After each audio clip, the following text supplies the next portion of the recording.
MP Dr. Bimol Akoijam has criticized the state government for jeopardizing the future of students at Dhanamanjuri University (DMU) due to the absence of regular staff. Speaking to the media, Dr. Bimol highlighted that DMU, once a premier college in Northeast India, has seen a decline in standards since its upgrade to university status in 2017. He noted that the third semester exams for MA and MSc, which were supposed to be held in December last year, have not yet been conducted. Similarly, the fourth semester exams for undergraduate courses are still pending, and the results for the third semester undergraduates have not been declared.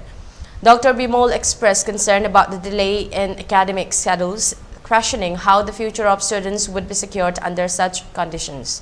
He pointed out that while the CUET exam for postgraduate courses is over, DMU has yet to conduct the sixth semester exams, affecting students' prospects of pursuing a master's degree. Dr. Bimol also criticized the government's inability to manage a university, questioning its capability to govern the state.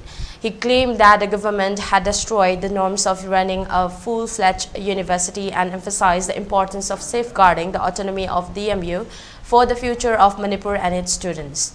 He urged the public to support and protect the university. It is worth mentioning that DMU students have been on a hunger strike, demanding the appointment of regular staff for key positions, including the Vice-Chancellor, Registrar, and Controller of Examinations. The protesting students were detained by the police last night and released today.